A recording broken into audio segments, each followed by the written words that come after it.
A common story that's told across the planet is that of the politician, aka a person in power who uses that power and influence in order to victimize children. In today's story, we're going to be examining a specific politician from a European country surrounded by conspiracy, darkness, and some of the most twisted allegations that we've covered to date. This story is going to be a bit shorter than usual, but I do want to remind everyone I have no plans on doing anything to myself. All parties are presumed innocent until proven guilty in a court of law, and if you want to research this case yourself, the resources that were used to research this script will be posted in the description of this show. Anyways, welcome to the Conspiracy Files.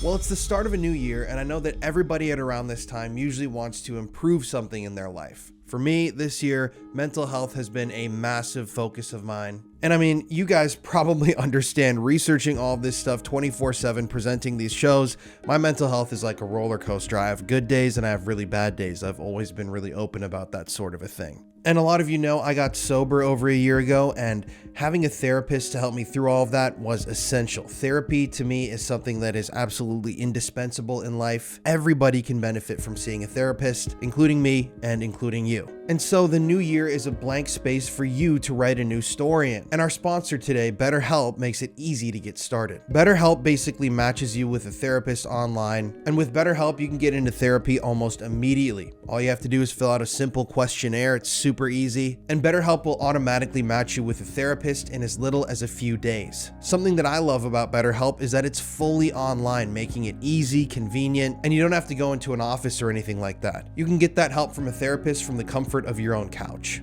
BetterHelp has a network of over 30,000 licensed professionals with a wide range of specialties and backgrounds. So whatever your issue is, BetterHelp has an expert that can help you out. Also, something I really enjoy is that you can switch therapists at any time for no additional fee. Maybe you're not feeling your therapist, you can switch over. And BetterHelp makes sure that every single one of their therapists is well qualified, and their customer support team is there to help you if you have any questions or issues at all. So if you're going with the new year, new me thing, you should definitely give BetterHelp a try. Just click the link in my description or go to betterhelp.com/theconspiracyfiles and get 10% off your first month of therapy. I've personally used BetterHelp in the past. Courtney and I have worked with them on our show many times before. Just head to betterhelp.com/theconspiracyfiles or visit the link in the description to get 10% off your first month of therapy.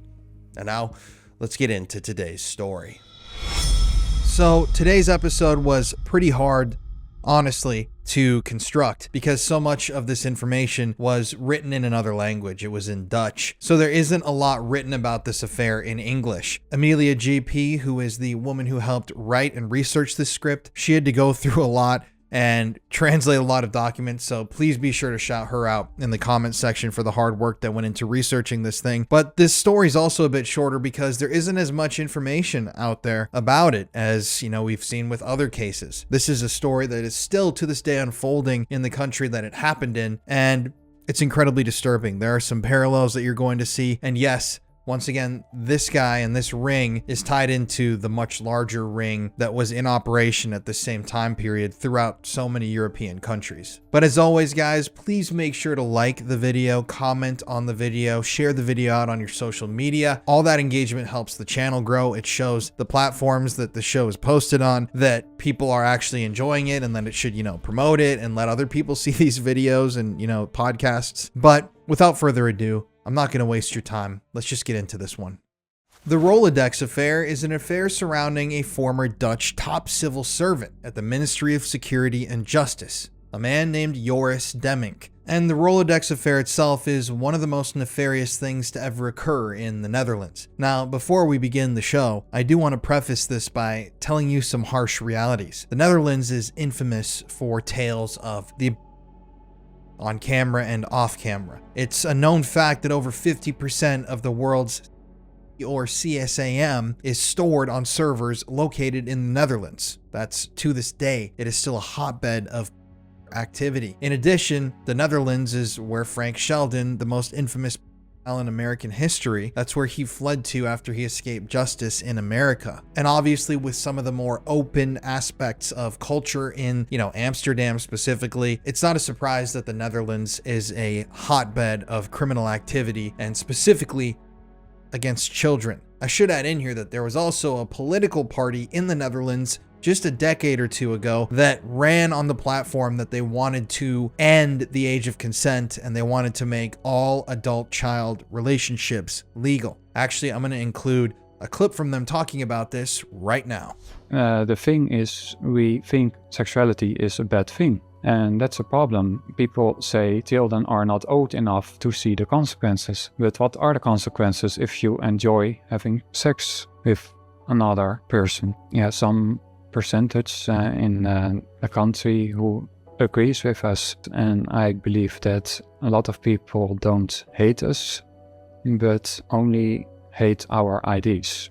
So now that you've seen that, obviously not all the people in the Netherlands are bad people. I know that we have some viewers that live in the Netherlands, and I'm sure you're great individuals, but for some reason, it's like that country has a magnetic pull of evil. It attracts these people, and I don't know exactly what that is, but even all the way up to the top with Joris Demmink, this is a pretty damning and disturbing story. The Rolodex affair itself began in 1998 and included several legal proceedings up to September of 2015. Now, Joris Demmink himself, over the last few decades, has been repeatedly accused of minors, children. And he's one of the most powerful people in all of the Netherlands. It's like these types of allegations being made against, the Secretary of Defense or somebody in a very, very high level position in America. Accusations that this person has repeatedly children and continued to get away with it. But it's going to get so much worse. To tell the full story, we have to go back in time. The first accusations against Joris Demmink came from journalists who investigated Demmink based on anonymous informants. So essentially, people years ago, decades ago, came forward to these reporters and started saying, Joris Demmink,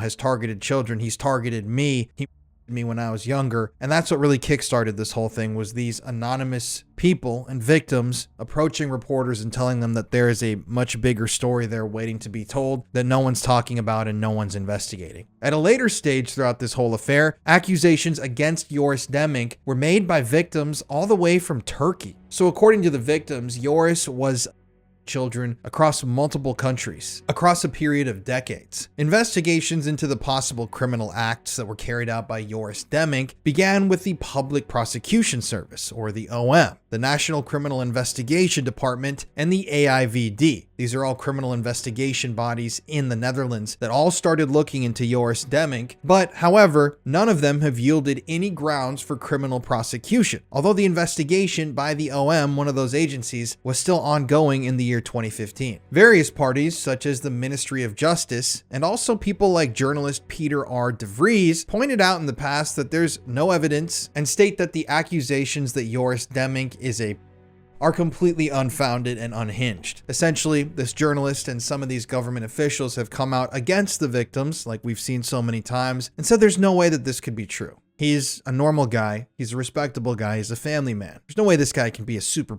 But haven't we heard that before? Obviously, Joris Demmink himself denies all of the accusations. But a number of critics, journalists, and outspoken members of the public in the Netherlands believe that the Public Prosecution Service is in fact examining its own flesh by investigating a former top executive of the ministry. And they believe that the matter, the Rolodex affair itself, is being hushed up and covered up because this entire thing concerns a high-ranking civil servant. Kind of like what I was saying. It's like the government is protecting a high-level government official because they don't want to create chaos and they don't want to expose the fact that, oftentimes governments are directly involved in running these rings themselves, procuring these children and serving them to these in powerful positions on silver platters. So, according to some critics, the Dutch state itself hasn't conducted nearly enough detailed research, and they believe that Joris Demmink is being protected by a network that he himself helped to create. A network of child and violent criminals. I mean, this whole thing is incredibly interesting and bizarre. For example, there's the fact that Joris Demmink's work agenda or schedule was destroyed by the government in accordance with the Archives Act, which destroyed a lot of evidence that could have been used for a prosecution. There's also the fact that no information has ever been provided by any governmental agency about Joris Demmink's trips to Turkey. Obviously, as a citizen that's taking a look at an investigation that the government's carrying out, if there are children accusing somebody of them in a foreign country like Turkey, a high-level government official, you would expect that the government would go to Turkey and investigate those claims, interview those supposed victims. And yet, they've never done any of that. There's no investigation that's been done into Joris's trips to Turkey. They've not talked to the victims that have made these allegations. And obviously, this has all just fueled the suspicions of people who suspect that Joris Demmink himself is being protected. And now we have to take a look at the timeline of these allegations itself. In April 1998, a current affairs program called Network aired 2 episodes about an alleged network that smuggled children from Eastern Europe to the West to be sometimes on camera and sometimes by high-profile, high-paying clients. Now, on this program, there were some incredibly explosive revelations. You have to imagine this network program that played in the Netherlands is kind of like an ABC 2020 or a Dateline, a 48 Hours, a similar program, investigative journalism, news program. Now, during those 2 episodes that were broadcast about this network, the creators of those documentaries obtained and played for the audience telephone taps, or, a recording of a telephone call. And in that call was some really disturbing information. This telephone call came from a whistleblower, somebody that was involved with the government. Now, on this tapped telephone call, there were some disturbing revelations. The person that was talking that was recorded on that telephone tap stated that a top civil servant with the first name Joris ordered for his repeated use on the weekends, basically stating, they tapped into this phone call, they received this audio, and it was this himself who's involved in the network saying, Joris wants his children and he needs his children for the weekend. It's coming up. We're going to have to secure kids. And immediately, obviously, rumors began to spread that the person that caller was referring to who ordered the for the weekend was Joris Demmink himself of the Ministry of Justice. Now, immediately, obviously, the Ministry of Justice denied that the person that they were talking about on the phone was Joris Demmink and stated that on the basis of an internal investigation from 1994, they had learned already that it was another high-ranking civil servant who was also named Joris and who worked for the Ministry of Health, Welfare, and Sport. After this all came out, this correct Joris was sentenced to 240 hours of community service and a 6-month suspended prison sentence, according to the Ministry of Justice. Convenient, right? Joris Demmink, who's one of the heads of the Ministry of Justice at the time, he's accused of ordering on the weekends from network, and all of a sudden he comes out and states that years earlier they already figured out who this Joris person was, but it wasn't him. It was a different employee who also happens to work for the government that was in a different, branch and department. Oh yeah, we already took care of him. He's already been sentenced to community service. This whole thing's over. Nothing to see here, essentially saying we need to shut this down immediately. So obviously there was a Joris on the phone and there was a lot of contention over the identity of Joris. As it turned out though, the Joris in question was Joris Franken. Joris Franken was a bureaucrat who worked in the Ministry for Health under Minister for Health Els Borst, who would later serve as Deputy Prime Minister of the Netherlands from 1998 to 2002. Interestingly enough, though, in the year 2014, the year in which it was announced that investigators in the Netherlands would indeed be taking a look into Joris Demmink's past and investigating the allegations against him, Els Borst, the leader of the Ministry for Health at the time of the initial Joris phone call and allegations, would be viciously stabbed to death in the garage of her home. The murder of Els happened just a few short weeks after it was announced that the investigations into Joris Demmink would be commencing in the near future. Kind of weird, right? The woman who was the head of the department where the supposed Joris was working at the time of all of this dies because she's stabbed to death in her home. This is an unsolved crime to this day. They initially tried to label it as a self-unaliving, but obviously that's not true. This was a brutal, vicious stabbing. It was an extremely gruesome, bloody scene. So you can look at that and discern that that was probably these people sending a message. Don't speak out against us. Don't tell the truth. You need to stay silent about what happened, or you're going to be taken out just like Els was in your garage in an extremely gruesome fashion. But still, people look at that, especially, the news outlets in the Netherlands and the government, and they say, oh, this unrelated, unconnected. That has nothing to do with the fact that just a few weeks ago, we announced that we'd be looking into allegations that occurred at the time that she was the head of the department. You know what I mean? They just want it to go right over people's heads. Now, interestingly enough, there's a lot of information about Joris Demmink online and in printed works that that paints a darker picture of the man, information that the government of the Netherlands would prefer people like you and I not to see. For example, there's a Dutch author named Thomas Ross, who had known Joris Demming personally and had a close relationship with the man throughout his life. This author, Thomas, spoke out publicly and stated that he believed that Joris Demming had been a pederast, but he said that he believed that Joris had never acted upon the impulse to illegally. According to that same author, Els Borst, the former leader of the Ministry of Health, was murdered over what she had learnt during her tenure at the Ministry of Health in the 1990s. Apparently, during the time that she spent leading the Ministry of Health, many reports of rampant carried out by Dutch politicians and other prominent figures in Dutch culture had been turned into her office in the form of reports received from social workers at various government care facilities under her supervision during that period. So it seemed as though Els, the woman who was murdered, would have known a lot about Joris Demming and the other alleged that he ran around with. She would have read those reports that were made by social workers that detailed the that children suffered at the hands of some of these. She would have familiarized herself with the information presented within those reports. She would have known the ins and outs of the allegations against the upper echelons of the Dutch government. But before she could be interviewed by that commission, before investigators could speak with her about all this stuff, before she could spill the beans, she was brutally assassinated. And the files and reports from that time seem to have just disappeared. Just about a month after Els's murder in 2014, that full investigation had in fact been launched, quote, into the involvement of high-ranking people in parties with underage boys. In addition to the name of top civil servant Joris Demming, those of 3 chief public prosecutors were also mentioned, end quote. That quote was taken directly from a Dutch newspaper that was reporting on this affair at the time. In 2012, Joris Demming himself was still in a position of considerable power in the Dutch government, but he had resigned from his position as Secretary General at around the same time that the US Helsinki Commission began their own inquiry to a 1997 investigation into an Amsterdam callboy service which catered to Dutch justice officials, and that case itself was known as the Rolodex affair. In the year 1997 in Amsterdam, a man who had been arrested for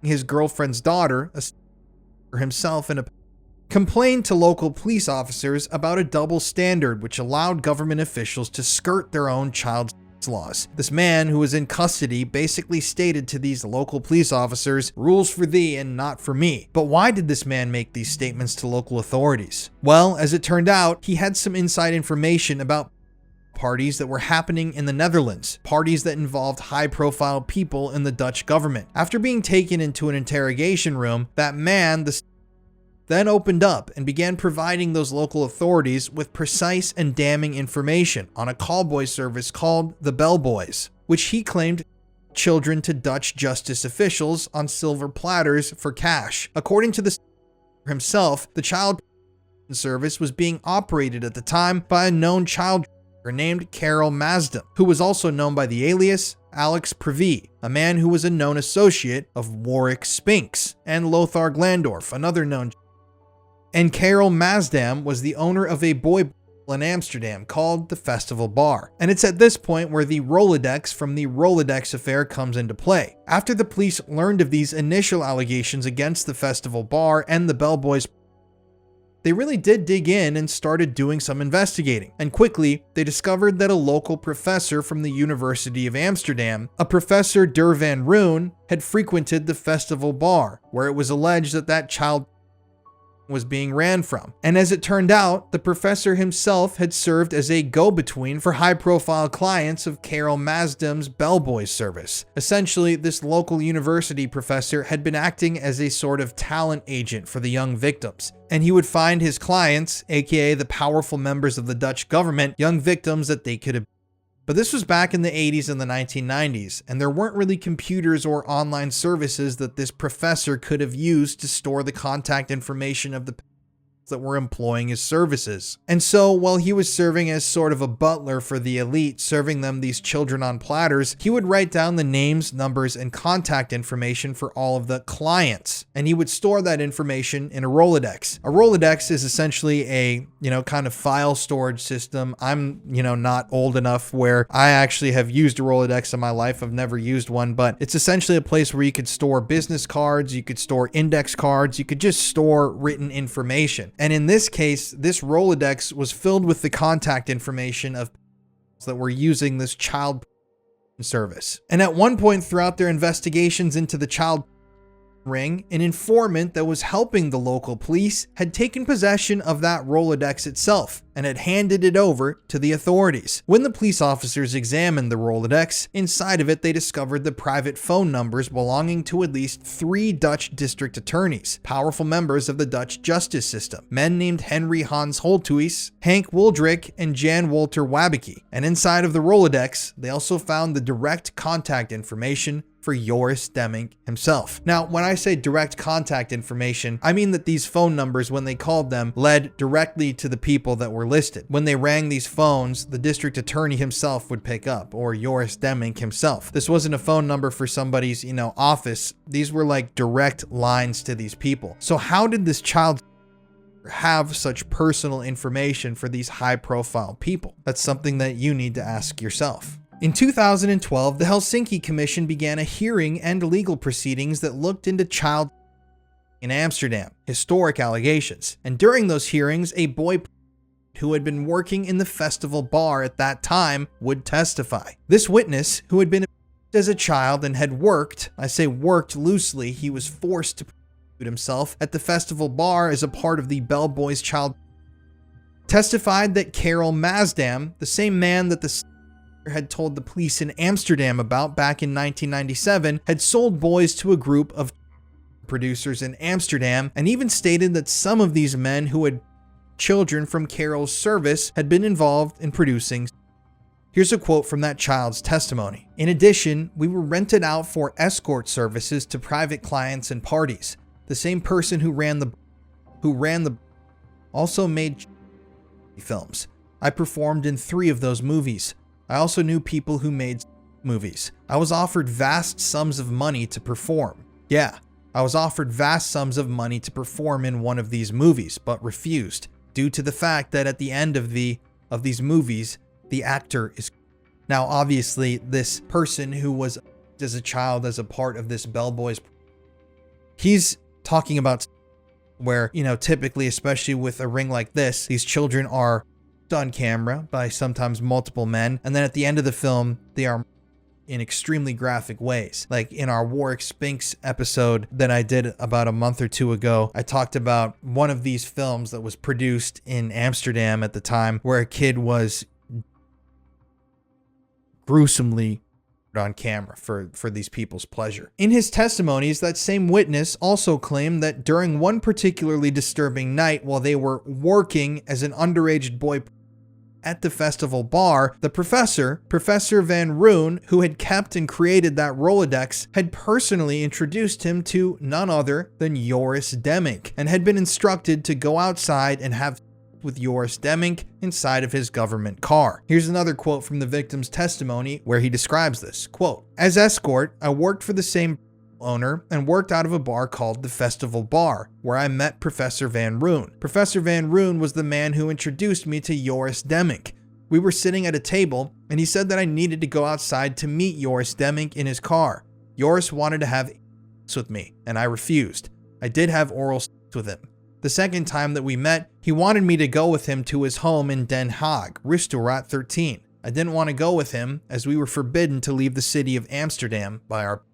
End quote. And bizarrely, this wasn't the first time that government authorities in the Netherlands had heard allegations of children being in the back of Joris Demmink's car. You see, back in the 90s, there had been multiple complaints made by Joris Demmink's personal drivers that had been assigned to his detail, that had driven that same personal government car for him, who claimed that they had witnessed disturbing and illegal activities. One complaint had been filed by a driver of Joris's named Rob Mostert. In the complaint, Rob plainly stated that Joris Demmink had complaints with young underage boys in the back seat of the government car in his presence. Literally, he essentially was stating that Joris had children in the back seat of the car while he had made his driver, Rob, sit there and watch/listen. Now, interestingly, shortly after that initial complaint was filed, the driver, Rob, died. So it was never followed up on by the proper authorities. But soon enough, more complaints would be made by additional drivers. Here's a quote from a Dutch newspaper published in 2014 discussing this. Quote, "A prosecutor and an outside consultant who worked there told this newspaper, Justice Officer Tjeerd Postma, quote, I told the BVD about complaints from drivers about nightly visits to a club and about a business trip to Brussels, where Demmink had sex with a young boy in the back seat of the official car, while the driver saw everything through the rearview mirror," end quote. According to former Justice Manager John Moliker, the top officials of the ministry were aware of a complaint that another driver, Rob Mostert, allegedly submitted about Demmink. Moliker later learned that the case had not been investigated because Mostert died shortly after his complaint. Former Works Council Chairman Rinus Bruhl says that the complaint has been lost,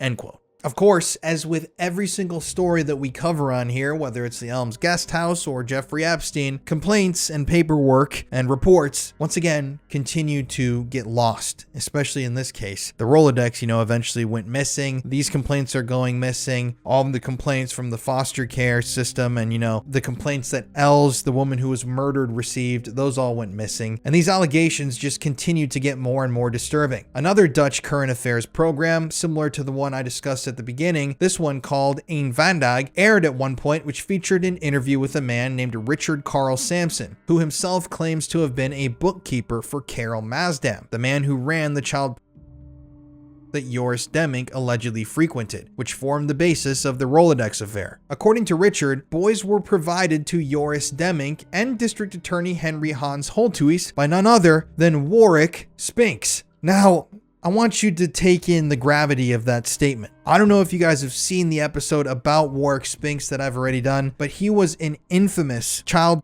who operated in, really throughout all of Europe, and Warwick was financing and producing of children. This is a guy who's convicted of these crimes. This is a guy who's tied to top officials in so many different countries. I've already covered this kind of extensively on the channel. But now you have another guy who, in a completely different affair, is claiming that Warwick Spinks children to an elite member of a country's government. In this case, it's Amsterdam's government in the form of Joris Demmink. But just to see somebody testifying that Warwick Spinks is involved in this is incredibly disturbing, because that guy is one of the sickest people that's ever walked the face of the earth. And here he is again popping up in this story, allegedly providing children to another high-profile client in the government. But the onslaught of allegations against Joris Demmink and the other members of the Dutch elite only continued, and to this day, they're still unfolding. For example, in 2016, during a court hearing in Amsterdam, 9 witnesses came forward to testify, and they all stated that they had been used as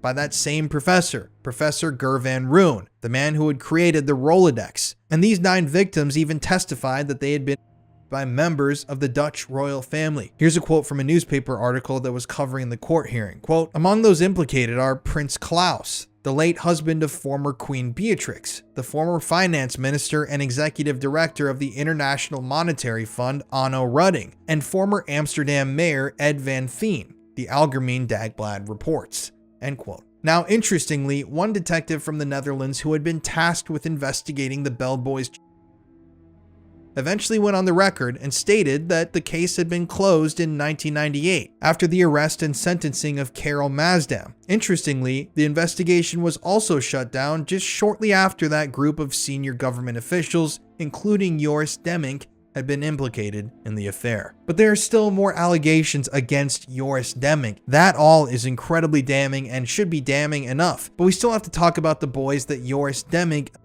allegedly in Turkey. In March of 2014, just over 10 years ago, the Dutch government showed that there was never any investigation into Joris Demmink throughout the Rolodex affair, which was explicitly confirmed by Minister Opstelten, which is weird. Joris has been accused of multiple children across different countries. There's a Rolodex that exists that supposedly was given to this professor by somebody who was involved in the ring. He got possession of it from somebody directly involved in it, and it contained the names of these powerful government officials that were involved in it.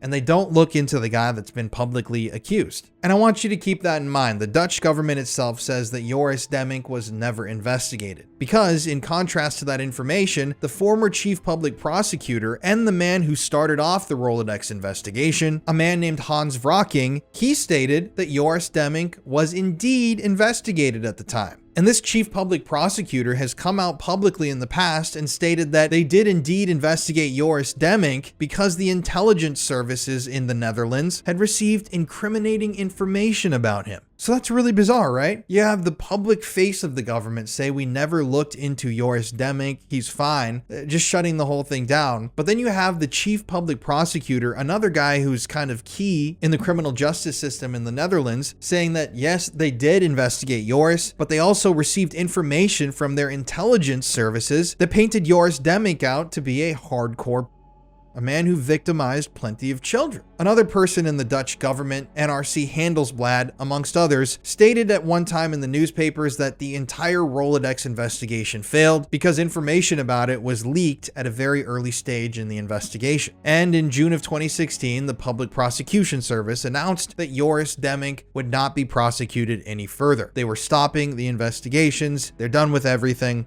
That's it. But as the years have pressed on, we've learned plenty of new things about the Rolodex affair, and each new piece of information paints an even darker, more disturbing puzzle than the last. You see, the investigation that we recently learned about that was conducted by the Amsterdam police and the judiciary focused on a network of underage boy and recruiters who worked through a gay escort agency. The main investigation, which was initiated in 1997, led to the prosecution and conviction of the owner and one of his recruiters. So there was some proof there. They found the guy who was running this, they found the guy that he was using as a recruiter. They arrested them, but that was just one piece of the puzzle. You see, the Rolodex investigation focused, according to the statement of former CIA investigator Leonard de Coder at the Central Netherlands Court, on 3 public prosecutors and a senior civil servant of the Ministry of Justice, Joris Demmink. That's correct. So you have another person from the justice system in the Netherlands, Leendert de Coder, who has also come out saying that the Rolodex investigation did indeed focus on Joris Demmink, along with a couple of other senior officials in the government of the Netherlands. Now, according to Leen de Coder, the former detective of the Criminal Intelligence Unit, CIE, former chief public prosecutors at Jan Wolter Wabeke, Henk Woldrik, and Hans Holthuis, as well as senior civil servant Joris Demmink, were all in the sights of the CIE and the National Criminal Investigation Department as suspects of with underage boys. Now, I know these are a lot of different names, but essentially what they're saying here is, once again, it wasn't only Joris Demmink. They know the names of the other public officials that they all suspected had been boys and children, and they never did anything about it. And to this day, the Dutch government denies that they ever even looked into Joris Demmink in the first place. But how did this whole thing get started with the authorities? Well, their suspicions followed a tip from a simple indecent offender who indicated that, quote, high-ranking people are allowed to do anything while I have been arrested, end quote. So they had just a who was in prison at the time, who apparently knew a little more than he let on to, because he kind of busted this whole case wide open. Now, one of those guys that was accused of being a man named Hans Holthuis, at the time was a CIE officer at the National Criminal Investigation Department. And without his knowledge, he was being investigated by the department himself. But Leen de Coder, one of the whistleblowers about this whole thing, who, remember, was a detective in the same organization at the time, said, at least that's what I assume. Of course, it made the investigation very difficult. So what he's saying there is that still the public narrative is that the guy who was in the department that was investigating him didn't know that the investigation was going on. I have a feeling that obviously the guy was embedded in the department. He was one of the senior officials associated with the department. And just to put this in kind of like a simple American term, it's like if one of the leaders of the FBI was accused of being and the FBI itself began investigating one of its leaders. And The assumption that the Dutch government wants you to make is that nobody from their organization told the head of the organization that they were being investigated.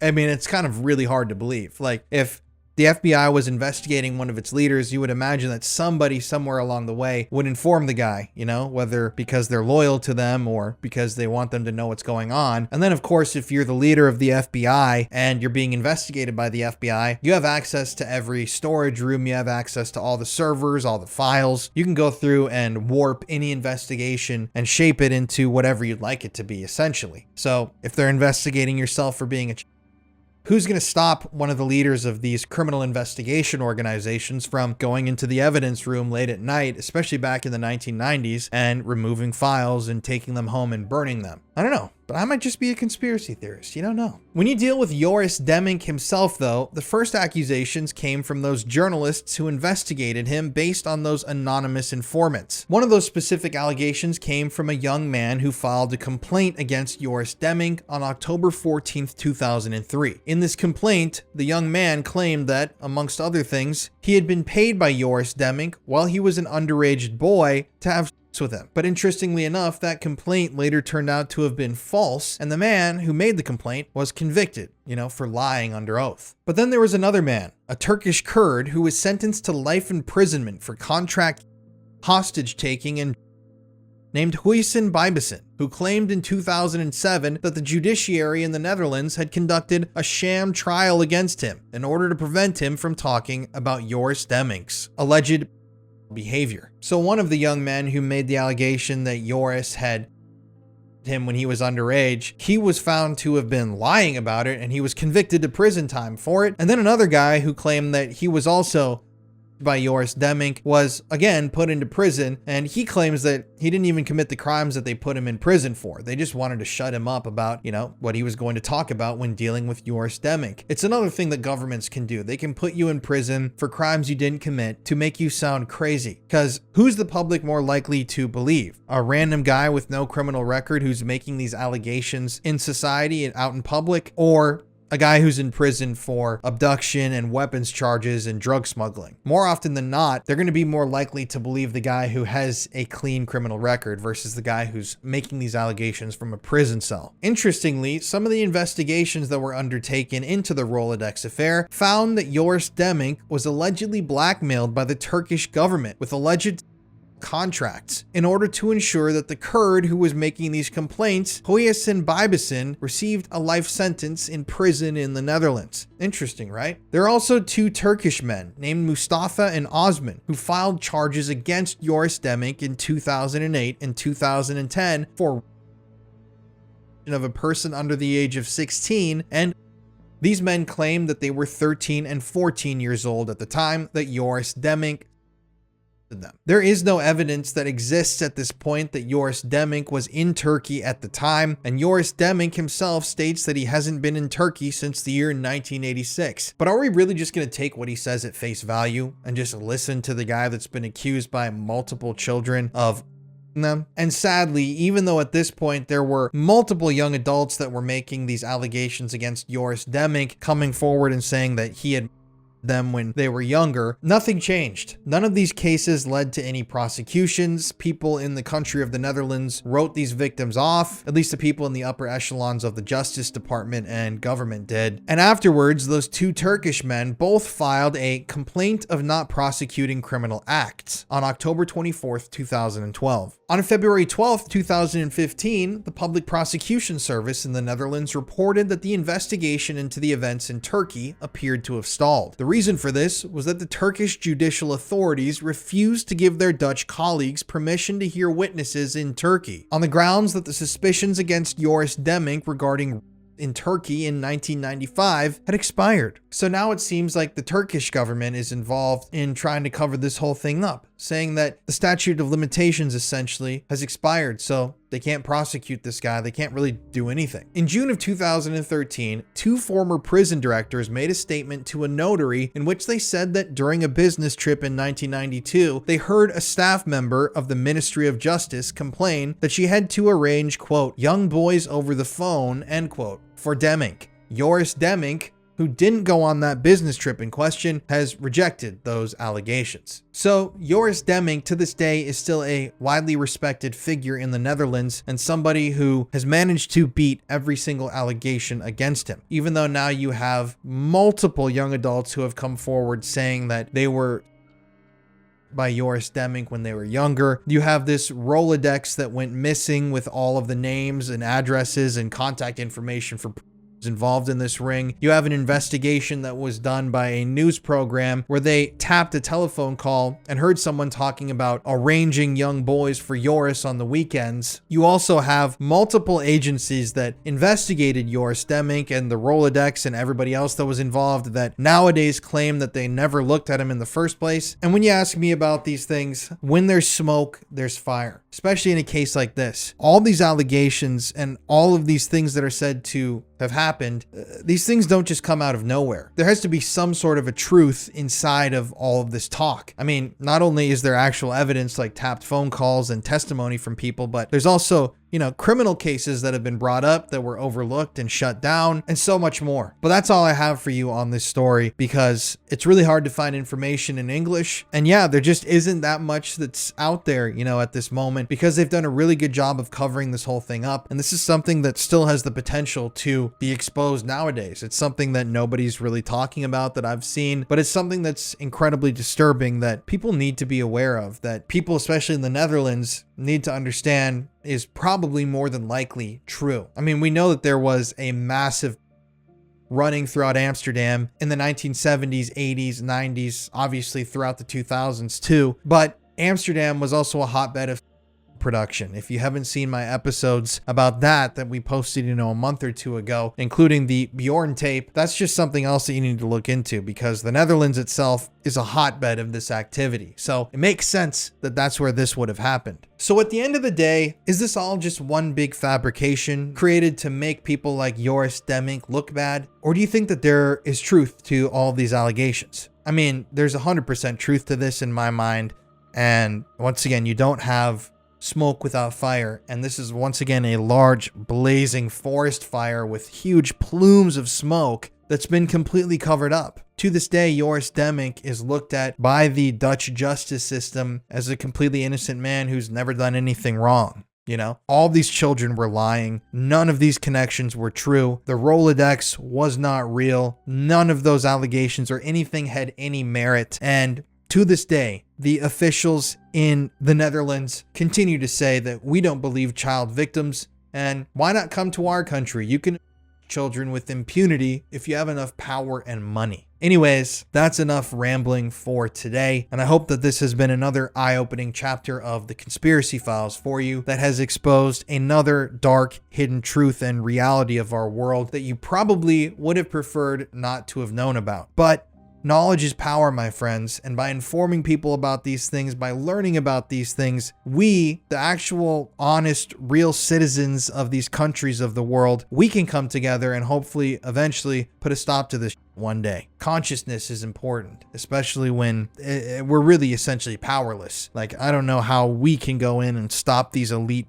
rings from happening when we don't even know that they exist until, decades later. But knowledge is power. So if you've enjoyed today's video, I know you probably haven't enjoyed it, but if you've enjoyed learning about this stuff with me, please consider leaving me a comment and liking the video, leaving me a 5-star review if you're listening to the show on whatever podcast platform you're on. And if you want to listen to the show uncensored, I highly recommend you listen on Apple Podcasts or Spotify or wherever you get your podcasts, because that's the only place you can really listen to this show without any of the censorship that certain platforms force me to include in the videos. But until next week, everybody, keep questioning everything. Always question everything. Keep that tinfoil hat on and stay suspicious. I'll see you next week.